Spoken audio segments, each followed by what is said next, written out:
하나님의 말씀은 에베소서 3장 12절 말씀부터 봅니다. 신약 성경 312페이지 에베소서 3장 12절입니다.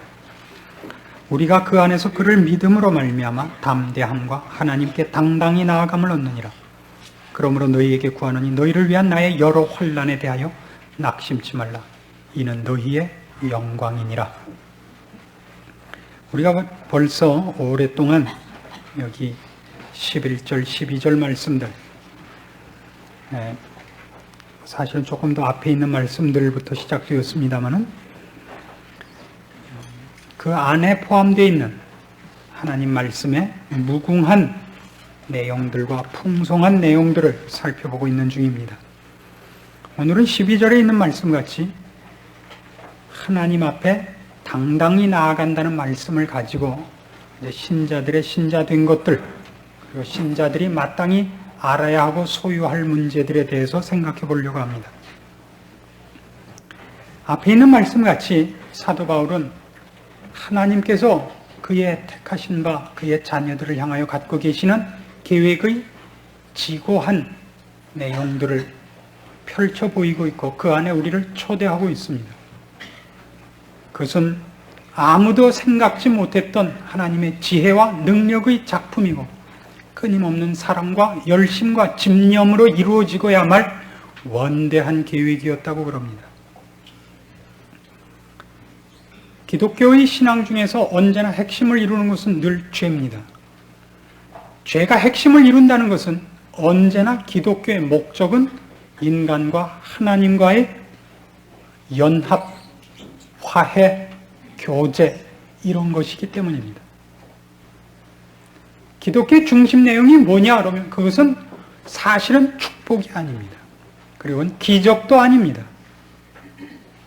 기독교의 궁극적인 핵심되는 내용이 무엇이냐 그러면 원래 하나님께서 의도하셨던 것 같이 하나님께서 그가 만드신 자녀들과 완벽한 교제를 이루어 영원한 나라에서 영원토록 그 교제를 유지하는 것입니다. 그래서 우리가 잘 아는 대로 요한복음 17장 3절에는 영생을 이렇게 정의하고 있습니다. 영생은 곧 유일하신 참 하나님과 그의 아들 예수 그리스도를 아는 것입니다. 그게 안다로 되어 있습니다. 지식적인 알을 얘기하는 것이 아니라 가장 깊은 관계에서의 사귐, 그런 의미에서 안다는 말을 쓰고 있습니다. 우리는 보통 그것을 우리가 이해하지 못하기 때문에 천국을 소개하기 위해서 또 복음을 소개하기 위해서 이것이 좋다는 걸 설명하기 위해서 이런 방법을 쓰곤 했습니다. 거기는 황금 보석 꾸민 집이다. 거기는 길도 뭘로 되어 있다 그래요? 길도 금으로 되어 있다. 순금으로 되어 있다. 그래서 걸으면 신발이 빠진다. 물컹물컹해서. 그렇게 설명을 할 수밖에 없었어요. 천국의 길이 정말 금이냐 하는 것은 사실하고는 다릅니다. 제가 갔을 땐 금이 아니었습니다. 다른 사람들이 갔을 땐 금이었다 그래요. 제가 갔을 땐 도로 포장 중이어서 제가 자세히 못 보고 왔습니다. 또 젠담으로 들으실라. 천국을 황금 보석으로 꾸민 집이다. 그거 같이 답답한 것도 없어요. 우리는 옛날에 그런 동화를 읽은 적이 있습니다. 금을 너무 좋아하는 임금이 신에게 빌어서 그가 만지는 모든 것이 금이 되게 해달라고 요청을 해갖고 그렇게 됐어요. 그 사랑하는 딸을 잡았더니 딸이 뭐가 됐어요? 금이 됐어요. 천국에 갔더니 뭐든지 금이더라. 밥도 금이더라. 뭘로 먹을 거죠? 그것도 심각한 문제일 거예요. 레이저 광선에 말아먹어요.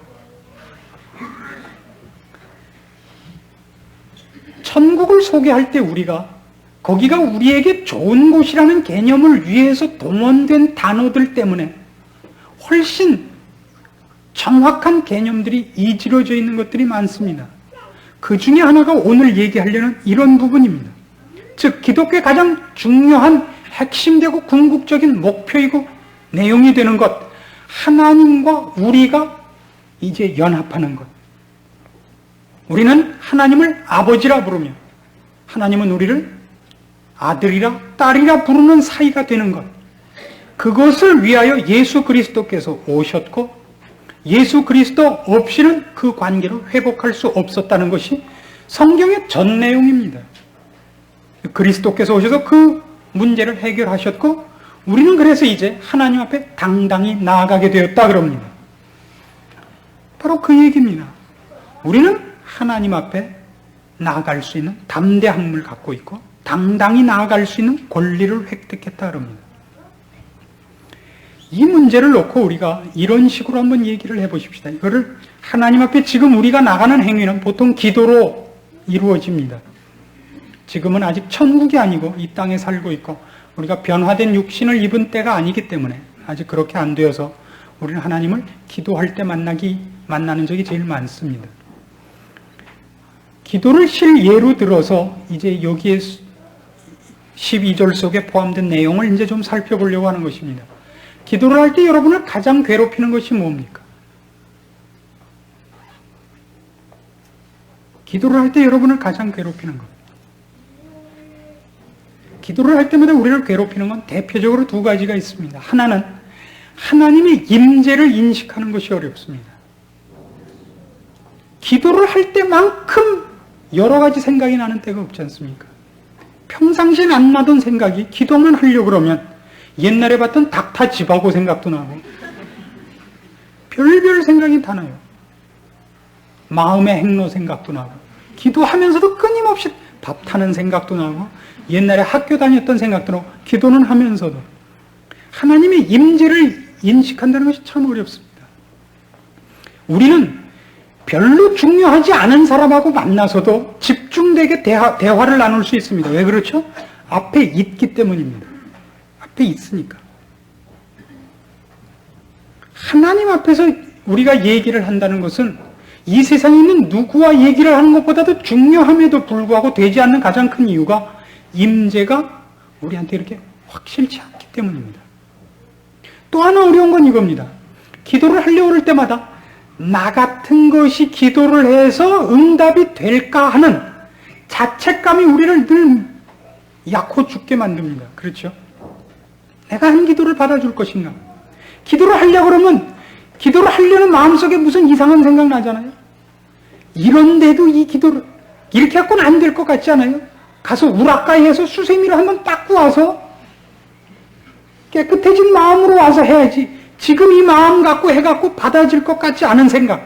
이 두 가지가 기도에서 가장 어렵습니다. 근데 잘 보세요. 왜 이 얘기를 바로 이 본문에서 제가 예로 드느냐 하면 하나님을 만나러 나갈 때 하나님의 임재를 느끼며 내가 죄인이 아니라는 확신을 갖고 나가는 사람은 딱 한 사람밖에 없습니다. 신비주의자들밖에 없습니다. 신비주의자들 중에서 그 완전주의적, 이상주의적, 살짝 돈 사람들만이 그렇습니다. 그 외에 건전한 정신을 갖고 있고 상식을 갖고 있는 모두가 기도를 할 때 분명한 신앙 속에 있음에도 불구하고 하나님의 임재에 대해서 흐릿하고 하나님이 없다 그러는 게 아니에요. 기도를 하는데 하나님이 왔다 갔다 하신단 말이에요. 게다가 자기 자신의 기도가 들려질 것인가에 대하여 그가 느낌이 분명치 않습니다. 제가 지금 한 말 중에서 가장 중요한 단어가 하나 힌트로 들어가는 겁니다. 느낌입니다. 우리는 이 문제에 대해서 느낌이 완벽하지 않습니다. 우리의 모든 신앙의 가장 큰 병이 뭐냐 여러분? 느낌입니다. 느낌만큼 뿌리도 없고 근거도 없고 끝도 없는 것이 없습니다. 느낌이라는 것은 어떻게 뛸지 아무것도 모르는 거예요. 무엇하고 뛰는 게 똑같자고요? 개구리에 뛰는 방향하고 똑같습니다. 그건 아무도 예측할 수 없어요. 느낌이라는 것은. 여러분 이런 일 많이 당해보시지 않습니까? 지난번에 기도원 갔다가 저는 이상한 무는 게 생겼어요. 처음엔 오미인 줄 알았어요. 그래서 그냥 약을 떡칠을 했는데 그래도 계속 가려워요. 나중에 뭐 이상한 게 물고 이제 다른 집으로 이사를 갔나 봐요. 이제 괜찮아졌습니다만. 근데 한번 그런 게 무는 것이 생기자 안 가려운 데가 없어요. 별데가 다 가려워요. 깜짝깜짝 놀라서 보면 별거 아니에요. 그 옆에 있던 커튼이 닿기도 하고 옷이 이렇게 구겨져 있기도 하고, 근데 소스라쳐서 뒤집어 보면 머리카락 하나 들어있고 그런 거예요.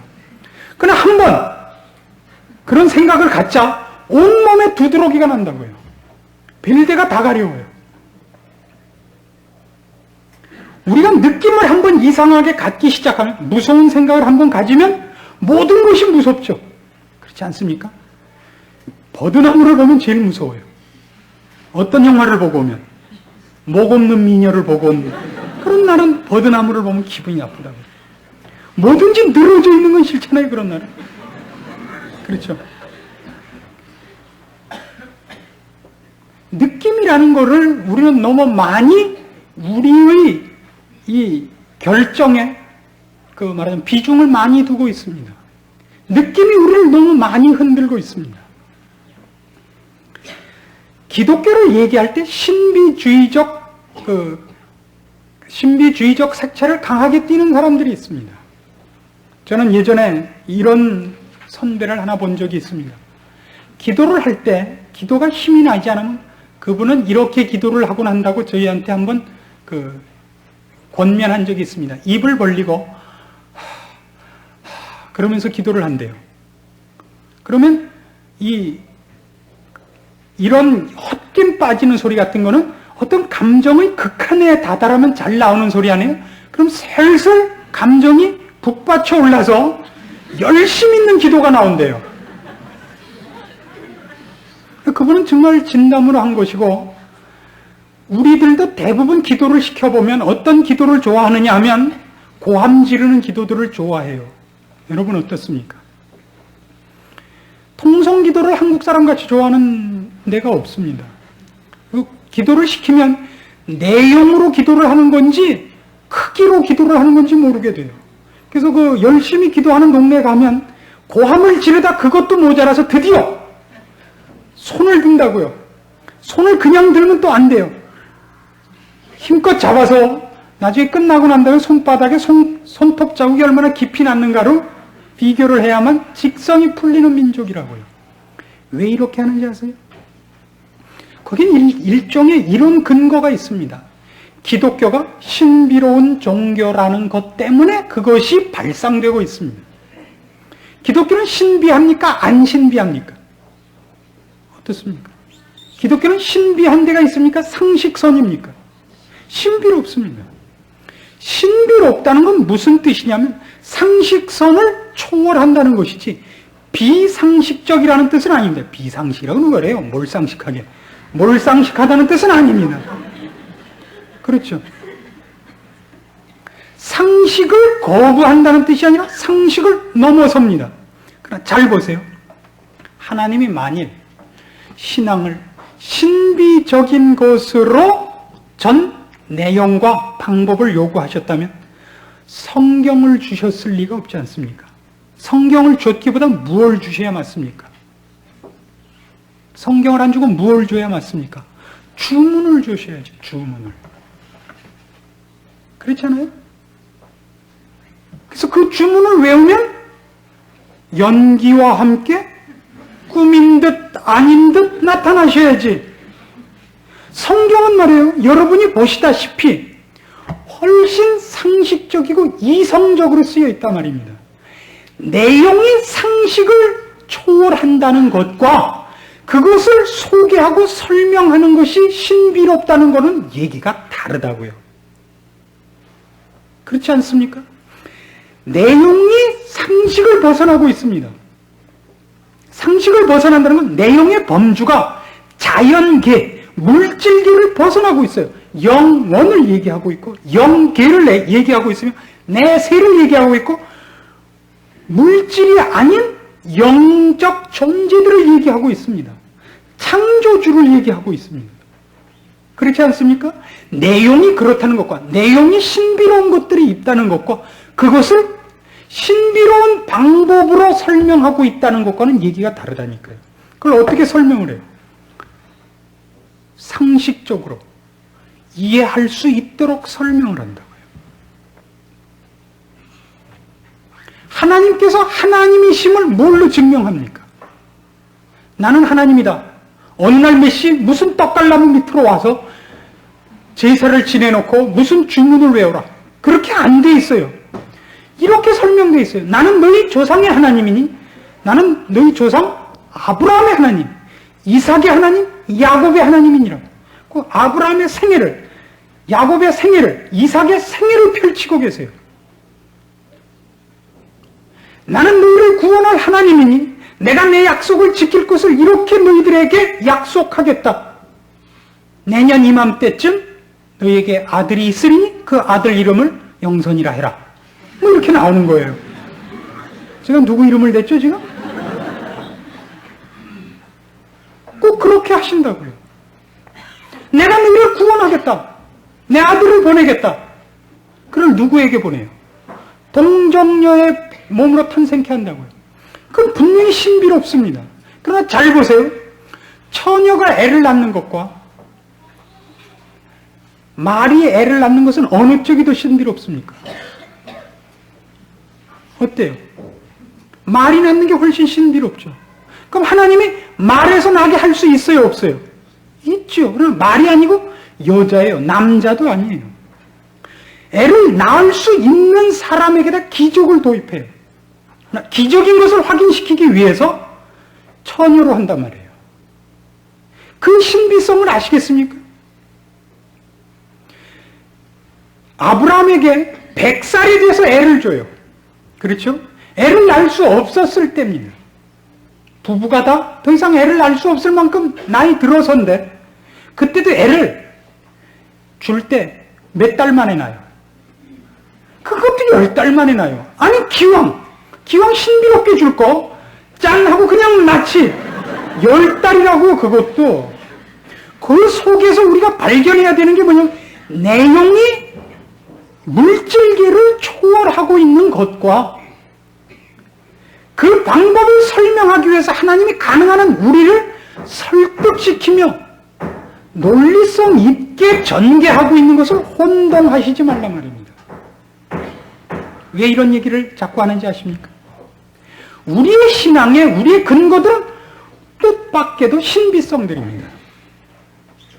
신비는 위도 없고 아래도 없어요. 그게 어디에 있는지 아무도 몰라요. 본인도 모릅니다, 사실은. 그걸 가지고 그때 자기 기분에 따라서 하늘 끝에 붙기도 하고 지옥의 나락에 떨어지기도 해요. 그 대부분의 신앙인들이 그것 때문에 자기의 신앙을 쓸데없이 뛰기도 하고 쓸데없이 떨구기도 합니다. 그래서 성경이 얘기하는 건 이겁니다. 너희가 하나님 앞에 나아가는 것은 여기 보시면 12절 보세요. 우리가 그 안에서 그를 믿음으로 말미암아 담대함과 당당함을 얘기하고 있습니다. 자, 다시 우리가 하나님 앞에 나아가는 문제에 있어서 담대함과 당당함은 우리의 느낌에 근거하지 않고 무엇에 근거한다고요? 그를 근거로 해서요. 그는 누구예요 여기서? 예수 그리스도입니다. 예수 그리스도를 근거로 해서 그분께 나아가는 것이 이분 예수 그리스도로 말미암는 당연한 결과로서 확실시 되기 때문에 담대함, 당당함이라는 단어가 쓰이지, 그 일에 대한 내 필링이, 내 느낌이 얼마나 대단하냐에 따라서 담대함과 당당함이 연결되고 있지 않다고요. 그래서 성경은 교리를 많이 요구하고 있습니다. 교리란 뭐죠? 사실인가 아닌가를 우리의 느낌으로서가 아니라 따져서 보는 것입니다. 제가 그 영화를 본 지 하도 오래돼서 지금 정확하게 기억이 안 납니다만 자랑과 정열이라는 영화가 있었습니다. 김희태 집사님 보셨습니까? 좋은 학교 다닌 분들은 다 이런 영화를 봅니다. 그 영화가 스페인 내란에 관한 영화였습니다. 근데 제 기억에는 주인공이 여장이 소피아 로렌하고 프랭크 시나트라하고 한 사람이 기억이 안 나요. 스튜어드 그랜저였는지 제임스 스튜어드였는지 그렇게 비슷하게 생긴 사람이 스튜어드예요. 아니면 어때요? 남궁원이면 어때요? 아무런 어때요? 남궁원이라고 합시다. 스페인 내란이 일어났는데 영국이라는 나라 쪽에서 그러니까 반란군 편이에요. 정부군 편이 아니라. 이 반란군들이 밀란이 일어나듯이 그냥 오합지졸들이 모여서 어떤 성을 치러 가는데 무기라고는 아무도 없어요. 근데 성을 치는데 아무것도 없어갖고는 안 되니까 숫자만 많았지. 대포를 하나 얻었어요. 근데 무지무지하게 큰 대포인데요. 그 밀란군의 대장이 프랭크 시나트라예요. 무식하고 정열만 있어요. 그러니까 모르니까 이 영국군 고문관이 하나 와서 일일이 가르치는 겁니다. 포도 쏠 줄 모르고 아무것도 모르니까요. 가다가 강을 만났습니다. 강을 건너야겠는데 포를 어떻게 강을 넘어요? 그러니까 이제 영국군 장교가 계산을 해봤더니 뗏목을 만들어서 띄우자 그래요. 부력 계산을 해서 무게를 달았고 뗏목을 만들었는데 대포는 이만큼 큰데 밑에 뗏목도 별로 안 커 보이니까 프랭크 시나트라가 빠진다 그래요. 이 고문관이 뜬다, 빠진다, 뜬다 싸워요. 그러니까 이제 장교가 이 영국군 장교 띄워보면 될 거 아니냐. 이쪽에서는 띄워봤다가 빠지면 어떡해요? 다시 꺼낼 수도 없는데. 그러니까 안 된다 그래요. 내가 계산을 했다. 이쪽 밀란군 대장은 이거 봐라. 눈으로 척 봐도 안 되지 않느냐. 무슨 계산이냐. 척 장교는 계산했는데 무슨 강아지 소리냐. 너 봐라. 너 보니까 정말 떠요. 그것을 제가 지금 도입하려고 이렇게 오랫동안 얘기를 하는 겁니다. 계산을 하면 확실해요. 아르키메데스의 원리 아니에요. 간단하게. 너 보면 안다고요. 뭘 했어요? 계산을 해서 한 겁니다. 이건 이렇게 됩니다. 왜 알죠? 그럼 지식들로 말미암아 우리는 확신을 갖는 겁니다. 우리가 확신을 갖는 것 중에는 여러 가지가 있지만 우리가 갖는 느낌보다는 사실은 계산된 사실, 훈련된 이성, 이쪽이 훨씬 더 정확한 법입니다. 하나님은 우리의 확신을 위해서 하나님께서 그런 모든 자료들을 성경에 너무나 풍성히 허락하고 있습니다. 인간이 누구인가를 위해서 구약을 쓰고 있습니다. 이스라엘의 전 역사를 보여주고 계십니다. 하나님의 성실함을 이스라엘의 역사와 견주어서 얼마나 확실하게 보여주고 있습니까? 여러분이 만일 하나님이었다면 구약 역사를 어디까지 용서하셨을 것 같습니까? 저는 민수기 채 못 갈 것 같아요. 레위기 한 20장쯤에서 그냥 다 죽이고 관뒀을 것 같아요. 그러나 하나님은 민수기가 뭐예요? 신명기, 여호수아, 사사기, 룻기, 사무엘 다음에 뭐예요? 열왕기, 역대 가도록 있어요. 거기까지만 있어요? 지금까지도 있어요. 이스라엘 민족은. 혼은 냈지만 죽이지 않는다고요. 그의 자녀들을. 하나님의 성실하심과 하나님의 오래 참으심에 대해서 그것보다 더 잘 설명할 수 있는 건 없습니다. 하나님이 오래 참으신다는 걸 우리는 뭘로 아느냐? 느낌으로 아는 게 아니라 사실을 보고 합니다. 그는 자비로우시며 은혜로우시며 노하기를 더디하시며 긍휼이 풍성하시며 하는 묘사들을 성경이 썼기 때문일 뿐만 아니라 그 사건들을 실제로 그 사실들을 성경의 사건들을 통하여 보았기 때문입니다. 그분이 우리를 사랑하신다는 사실을 예수 그리스도를 보내신 걸로 보고서 압니다. 우리가 무엇이길래 예수 그리스도를 우리 죄를 위해 십자가에 달아 매시느냐 말이에요. 그런 것들이 우리가 알고 있는 사실들입니다. 그걸로 인하여 우리는 하나님 앞에 담대히, 당당히라는 말을 쓰는 겁니다. 여러분의 기도가 혹시 여러분의 지금의 수준, 자신의 저지른 어떤 기억나는 죄악들, 그리고 지금 아직도 자기가 보기에도 만족스럽지 못한 상태 때문에 걱정스러울 때마다 그 얘기를 되씹어 보셔야 됩니다. 그래서 예수 그리스도를 보내셨다는 사실을 거기다가 답으로 꺼내놓으셔야 됩니다. 하나님께서 우리를 사랑하시며 우리를 그의 존전에 부르시는 그의 진념과 사랑과 능력에 우리의 자존심도, 우리의 열등감도, 절망감도 방해가 될 수 없습니다. 그게 당대함이고 당당함입니다. 우리는 종종 이런 사람들을 만납니다. 말하자면 자기는 실제적이라는 사람을 증명하기 위해서 난 교리 같은 건 몰라요.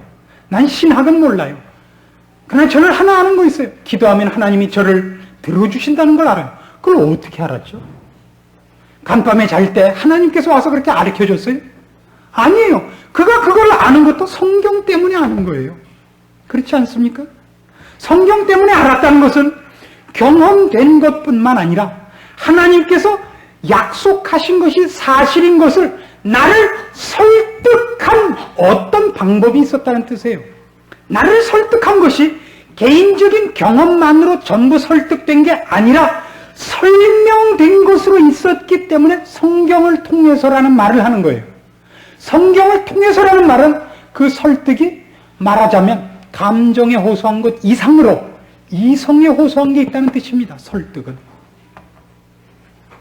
우리는 그러나 우리 신앙 체계를 어디에서 제일 많이 가지죠? 내 자식을 학교 붙여준 사건에서, 내 남편을 병상에서 일으켜준 사건에서 하나님의 사랑과 하나님의 능력을 배워요. 그렇게 배워놓으면 하나 흠이 뭐냐 하면 사건이 일어날 때마다 지난번 사건이 병에서 일으키는 것이었기 때문에 꼭 병에서 일어나는 걸로 나타나지 않는 한 연결되지가 않아요. 병에서 내 남편을 일으킨 것이 갖는 메시지가 전달되는 것이 아니라 병을 고쳐준 것으로만 메시지가 남아요. 학교를 붙여준 것으로 경험을 가지면 하나님의 선하심이, 하나님이 그 선하심을 무엇을 목표로 하고 있느냐가 연결이 잘 안 돼요. 내가 곤란할 때 부르면 곤란한 일을 해결해주는 해결사로밖에 메시지가 연결이 되질 않아요. 그래서 하나님은 우리에게 부닥친 위기와 난관에서 꺼내주는 것으로서가 아니라 성경을 통해서 만나기를 먼저 원하시고 대부분의 방법을 성경을 통해서 이루고 싶어 하십니다. 이것으로 잘 안 되기는 사람들이 있기 때문에 그의 생애에 어떤 위기에 간섭하셔서 시선을 어디로 끄는 거예요? 성경으로 끌게 하고 싶어 하십니다. 아시겠습니까? 우리는 많은 사람들한테서 이런 얘기들을 듣곤 합니다. 나는 아직 성경은 한 번씩 다 못 봤지만, 이런 말은 무슨 지나가는 얘기 같이 해요. 나는 아직 성경은 못 봤어도 내 생각에는, 우리의 생각을 얘기하기 위해서 모인 데가 아니에요. 여긴 국회가 아니에요. 우리는 하나님께서 우리에게 무엇을 설명하시며, 무엇을 설득하시며, 무엇을 요구하고 계시며 하는 것들을 나누며, 확인하며, 위로하며, 권면하기 위해서 여기 모여요. 나는 성경을 아직 잘 모르지만이라는 얘기를 어떻게 그렇게 사람의 탈을 쓰고 떳떳이 할 수 있어요? 무슨 배짱이에요, 그게? 물론 이런 얘기로는 제가 이해를 해요. 아직 믿은 지 얼마 안 돼서 다 볼 틈이 없었다는 건 제가 이해를 해요. 그렇지 않은 사람들은 뭐라고 변명하시겠어요? 이 시간에. 그런 얘기를 그렇게 쉽게 해서는 안 되는 사람들입니다. 하나님께서 우리에게 얼마나 대단한 것들을 약속하셨고 중요한 것들을 설명하시며 요구하고 계시는가는 다 여기에 있습니다. 그것은 읽어서 알만한 것들입니다. 어렵더라고요? 예, 어렵습니다. 어려운 데는 여러 가지 이유가 있지만 그 중에 하나는 목사들 먹고 살라고 그렇게 어렵게 한 것도 하나 있습니다. 가장 어려운 이유는 성경이 아직 언어가 고체를 유지하고 있기 때문에 그럴 것입니다. 이 말들이 조금 더 현대어로 바뀌기를 저도 바라고 있습니다. 그 다음에 성경에 여러분이 요구하는 것이 있지 않기 때문입니다. 가장 큰 이유는 성경에 하나님의 요구가 있기 때문입니다. 여러분은 성경을 들을 결심을 하고 가는 것이 아니라 뭐 할 결심을 하고 가요? 뜯어낼 결심만 하고 가기 때문입니다. 요한계시록 1장으로 가봅시다. 2장으로 갑시다. 요한계시록 2장, 신약성경 400페이지입니다. 2장부터 3장에 이르도록 주님께서 7교회에 보내는 편지들입니다. 편지들은 전부 끝이 이렇게 되어 있습니다. 11절 보십시오. 7절부터 봅시다. 7절에도 있어요. 첫 번째 교회인 에베소 교회의 7절. 귀 있는 자는 성령이 교회들에게 하시는 말씀을 뭐예요? 들을지어다요. 들을지어다. 11절. 귀 있는 자는 성령이 교회들에게 하시는 말씀을 들을지어다. 또 어디를 갈까요? 17절. 귀 있는 자는 성령이 교회들에게 하시는 말씀을 들을지어다. 입 있는 자는 하나님께 외칠지어다가 아니에요. 성경은 기도로 시작하지 않아요. 그럼 우리는 훨씬 많이 무엇부터 강조된 교회들이냐면요, 기도하는 것부터 강조된 교회들이에요. 듣고 나서 기도하세요. 우리의 기도들은 그래서 보통 대부분 다 쓸데없는 소리들이에요. 거의 쓸데없어요. 넋두리예요. 보통 다. 하나님 그래도 들어는 주세요. 귀 있는 자는 성령이 교회들에게 하시는 말씀을 들을지어다요. 들을지어다. 그래서 이제 우리가 오늘 이 문제에 대한 결론에 이르러서 이런 실천적인 결론을 하나 꺼내게 되는 것입니다. 여러분의 기독교 신앙에 있어서 여러분이 기도하게 되는 이유는 무엇입니까? 우리는 하나님께 왜 나아갑니까? 하나님께 나아가게 된 것을 어떻게 누리고 계십니까? 우리는 보통 기도를 이런 때 하지 않습니까? 위기에 처했을 때. 그리고 다른 어떤 방법도 없어서 마지막으로. 그게 보통 우리가 하는 기도입니다. 즉, 하나님과의 사귐은 오늘 우리가 본 본문에 따르면 하나님께 우리가 담대히 나가며 당당히 나아가는 이유는 단 하나입니다. 그리스도로 말미암아서입니다. 그리스도로 말미암아서만 우리는 하나님과 만날 이유가 있고 그때만 하나님과 만날 수 있다고 성경이 얘기하는 것을 우리 명심해야 됩니다. 그것은 그리스도가 도입되지 않고는 하나님과 만날 수 없다는 것은 하나님은 영적인 문제가 아닌 문제에서 만날 이유가 없습니다. 그리스도가 통로가 되지 않고 하나님을 만날 필요가 없습니다. 하나님 만나주시지도 않습니다. 물질에 관한 싸움, 물질이라는 건 지금 돈에 관한 얘기 아닙니다. 물질계에 속한 싸움에서도 영적인 이익과 영적인 문제와 자세와 훈련 때문인 것은 뭐든지 관계없습니다. 물질과 영을 나누자는 뜻이 아닙니다. 영계에 속한 것이 아닌 것을 위하여 하나님을 찾을 때 우리는 그리스도가 도입될 필요가 없지 않습니까? 그렇죠? 그리스도가 도입되는 것은 언제나 그리스도는 우리에게 십자가라는 걸 빼놓고 도입되는 법이 없습니다. 십자가는 죄라는 문제가 없으면 도입될 필요가 없습니다. 죄라는 문제는 하나님과 내가 원래 어떤 사이였는가라는 것을 근거로 하지 않고는 도입될 수 없습니다. 그러니까 하나님을 만나야 될 필요성이 나의 절실함과 위기와 난관이어서는 안 되는 거란 말이에요. 죄 문제 때문에 늘 하나님과 만날 필요성을 가져야 되는 겁니다. 내 자식의 문제 때문에, 건강 문제 때문에, 사업 문제 때문에 우리는 하나님을 찾는 것뿐만 아니라 그것을 만나는 걸 제가 싫어하는 것이 아닙니다. 더 중요하게 우리는 내가 아직도 죄인이요?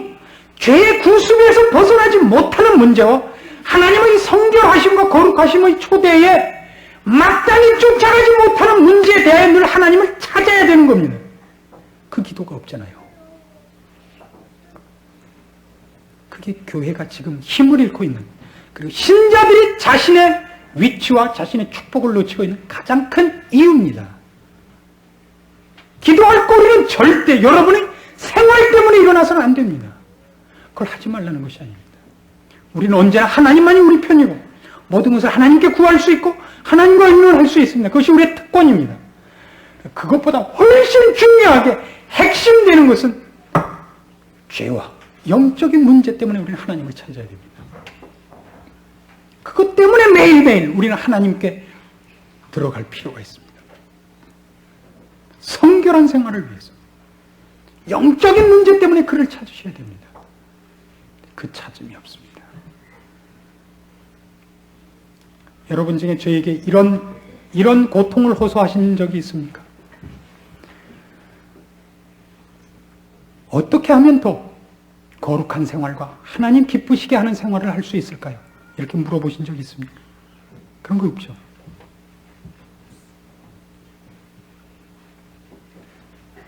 가짜로라도 한번 물어보세요. 아첨용으로. 내년도 재직 임명용으로라도 한번 해보십시오. 교회는 그런 것은 없습니다. 너무나 없습니다. 제가 너무 일방적으로 한국 교회를 평가절하한다고 그러지 마십시오. 우리나라 교회는 교회가 마땅히 가져야 할 힘과 책임들을 많이 놓치고 있다고 사실 생각이 듭니다. 우리 교회가 그렇습니다. 남의 교회는 제가 모릅니다. 우리 교회부터 해야 될 싸움 중에 하나라고 생각합니다. 그리고 교회로 모여서 무엇을 하는 곳이기보다 1차적으로 건강한 신자끼리 모인 곳이어야 됩니다. 각 개인이 신자로서 바로 이런 기도와 이런 자세 속에 자기의 인생을 돌아보고 있는가 확인해 주셔야겠습니다. 이것이 오늘 여러분이 확인하셔야 될 가장 중요한 문제거리들입니다. 여러분의 신앙의 근거를 점검하십시오. 그리고 여러분의 절실함은 무엇인가를 보십시오. 그래서 여러분의 신앙을 하나님 앞에서 좀 더 정리하시고 정당한 기도를 할 수 있게 되시길 바라는 것입니다. 여러분을 위협하는 여러 위험과 위협들과 시험거리들과 좌절스러움과 개인적인 망상들을 꿰뚫고 약속들을 확인하러 들어가십시오. 그리고 그 약속들이 여러분의 요구와 다른 것에 대해서 놀라십시오. 하나님의 관심이 여러분의 관심과 다른 것에 대해서 놀라십시오. 들으십시오. 고치십시오. 하나님이 요구하시고 허락한 자리로 나가시기 위해서 여러분의 하나님께서 허락한 모든 지혜와 은혜들을 동원하십시오. 그래서 여러분의 인생을, 남은 여생을 하나님 앞에서 살찌우시기 바라는 겁니다. 기도하십시다.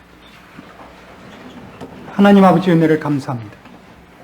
우리로 하나님의 자녀 되게 하셨고 오늘도 이 아름다운 시간을 통하여 하나님께서 저희에게 말씀해 주셨습니다. 우리로 알게 하신 이 모든 것들을 우리가 마땅히 누려야 될 사람들입니다. 주께서 우리에게 하시는 말씀을 먼저 들을 귀를 허락하사 우리의 욕심을 벗어나 하나님께서 약속한 것들을 우리의 마음속에 귀한 것으로 여기고 기도할 수 있으며 요구할 수 있으며 그래서 바뀌어지는 삶을 살 수 있도록 여기 주의 말씀을 들은 심령들을 간섭하시옵소서. 우리로 다시는 자기의 요구를 먼저 말하지 말게 하옵시고 하나님의 요구에 귀 기울이며 하나님께서 우리를 설득하시는 설득에 귀 기울일 줄 아는 자리에 서게 하시옵소서. 교회를 교회답게 하옵시며 주의 자녀들을 주의 자녀답게 하시옵소서. 주의 영광을 더 이상 보류하지 마시옵소서. 예수님의 이름으로 기도합니다. 아멘.